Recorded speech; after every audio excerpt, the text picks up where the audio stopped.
So I'm making another late night video.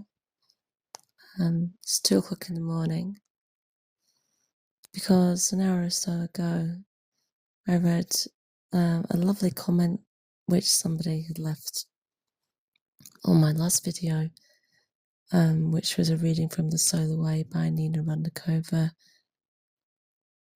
and they wanted to know what I might recommend for a relative beginner who is interested in some of the spiritual subjects and books I'm exploring on my site, but maybe feels a bit lost in it all. So where to begin? Well, as I did write in my reply to them, when I had my born again Christian experience at the age of 21, which was almost 30 years ago now, showing my age there. A few works did stand out to me. I'd not read any occult books at all at that point in time. I'd hardly read any spiritual literature at all. Notable exceptions might be that from a very early age, I was extremely deeply steeped in fairy tales and mythology, which really are a wonderful preparation for any kind of exploration of esotericism and spirituality. For the insight they shed on our collective consciousness, our ancestral history, and the ancient mysteries which Christ comes to fulfill and not to destroy. It's very, very important. A lot of people who are into the occult might not be into Christianity. They might be anti-Christian and they see that there's a big conflict there, but I've never seen a conflict, just fulfillment and a continuity of the spiritual spiral and unfoldment from the ancient to modern times. So I guess that's already one of the first recommendations: myths and fairy tales. And just to expand a little bit on the mythology side, some spiritual writers and occult teachers, I think Dion Fortune is one of them, do recommend that aspirants and seekers choose an ancient mystery school which most resonates with them as a course of study, which certainly in my case ran alongside a profound Christian awakening and was never in conflict. I mean, I was a student of ancient and modern history at university, so I guess the mythological side tapped into that, and it was very natural for me to gravitate towards the school of ancient Greece. That to me was always the superior ancient mystery school of them all. And work in that school greatly complemented all other spiritual work that I did.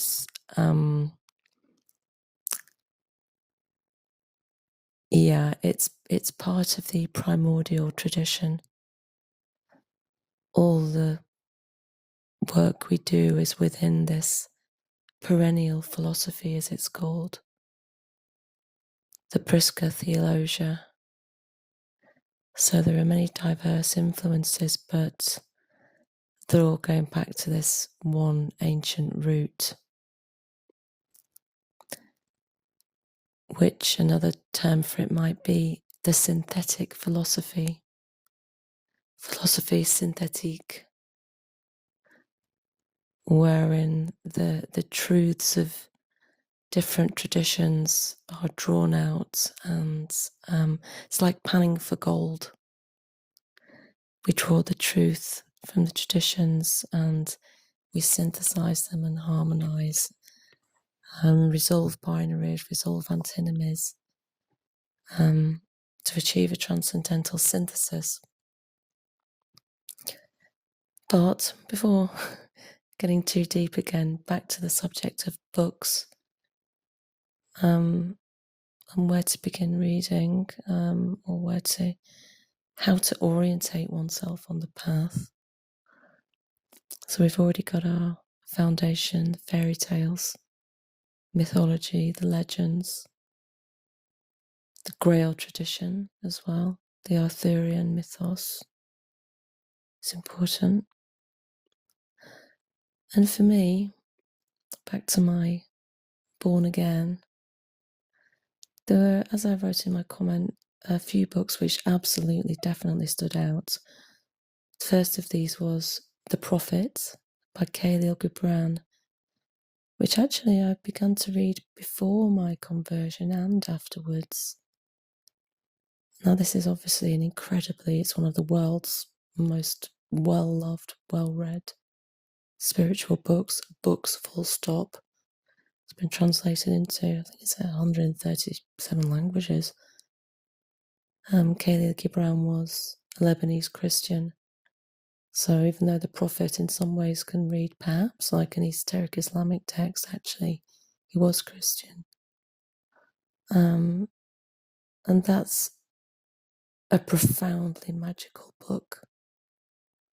I've given it as a gift to people many, many times over my life. And I'm sure there will be many more times when I give it to people, as it's so special, it's so magical, and it's such an expression of pure truth on every page. Some of the works I read out are incredibly complicated, but really the truth is simple. God is love, light, truth, and the Prophet really encapsulates, I think, the essence of spiritual tradition. And I think also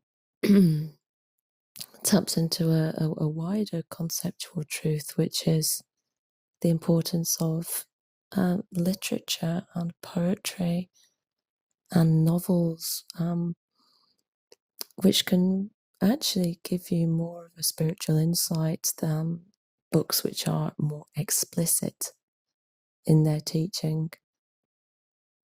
Referring again to Dion Fortune, I prefer her occult novels, like The Sea Priestess in particular, to her more textbook type works. I think they're more enlightening. And there are lots of novels like that. I mean, any great art, whether it's a book, a piece of music, a film, theatre, poetry, they can be initiatory and enlightening and trigger spiritual yearning, which again is important for seeking, just the yearning itself, the striving towards, and the hope in other things. That's what we want from the works we engage with. Inspiration and a deepening of intuition, and the kind of catalyst for an hermetic lamp to be shone. So, the Prophet, that's certainly a starting point for me.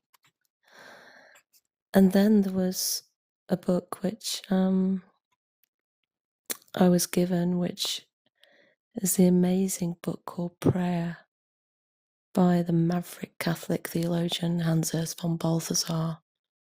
He was a bit of a, considered a bit of a rebel by the church during his time. I think he was made a cardinal after his death. And I think he was certainly beloved of Pope John Paul II, who incidentally kept a copy of Meditations on the Tarot on his desk. But that book, Prayer, really, for a born-again Christian, I couldn't have hoped for a more brilliant work to have fallen into my hands. And I read this book over the course of about 3 months, sat in my friend's garden, and I followed up every single biblical reference in that book, and there are many. That book did so much to open the door to the Christian mysteries to me. I was very fortunate to have been given that book. I can't underestimate its potential if you read it in the way that I did. You can, I believe, receive a Christian initiation from that book.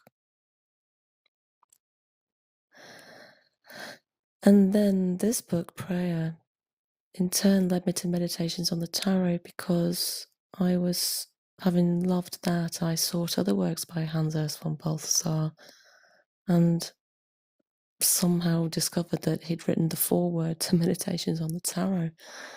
And I can't remember how I obtained my copy of Meditations on the Tarot. I was living in Oxford at the time, where I was a student, and I guess maybe I picked it up from Blackwell's bookshop. I really don't remember, but I do remember sitting on the bed and looking down at this book in my hands. At that time, I thought that tarot cards were the work of the devil, but I'd got this book called Meditations on the Tarot, and I knew it would change my life, and it did. So now Meditations on the Tarot is closest, in essence, to the other books that I'm reading from on this channel. So I have done readings from Meditations on the Tarot, which it's such a dense book. It's a really big book that I can only ever do bite-sized chunks from that. But excuse me, I did become very interested in the influences on the author, and the person whose comment I was replying to and who I'm responding to now, they had been listening to a reading given by a book written by Nina Rudnikova, The Solar Way. And she was the initiator of Valentin Tomberg in Estonia when he was a 19, 20-year-old refugee fleeing the Red Terror. And Nina Rudnikova was the rallying point for the Russian emigre community and incredibly important to that community. She was really like their mothership. She was a healer. She was a magazine editor. She was a spy for the White Russian cause. And she was also the star pupil of Geo Moebius, the legendary St. Petersburg Magus I refer to, and an occult master, a master Kabbalist, a master Freemason, a Russian Templar. So, you're really getting into the occult stuff there, but, if you're trying to sort of pick an easy way through as a beginner who's, got their own spiritual path, but perhaps wants a bit to supplement it, then The Solar Way is a good starting point because it's very lucid in style.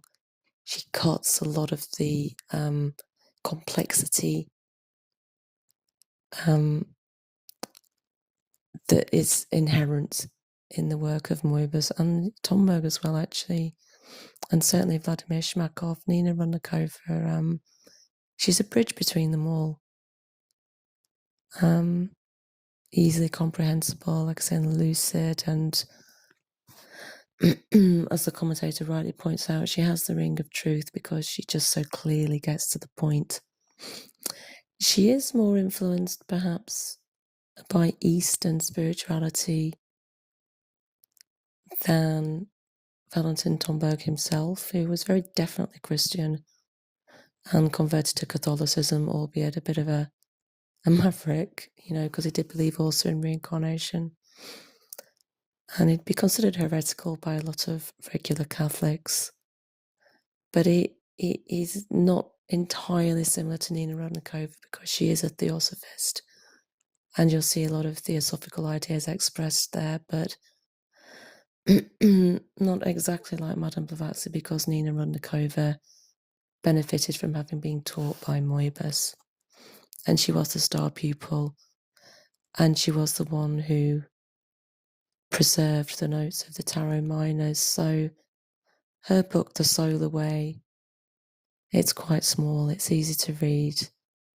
So I think that for a beginner, that's a really good starting point. And you've got the tarot in there, you've got some theosophy, there are some of the more important occult principles that you see that she gets from the teaching of Moebius, in particular the resolving of binaries, which is the key emetic task, is the resolving of binaries.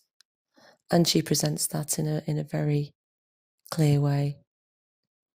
So I hope that answers the question, at least in part, about where to begin.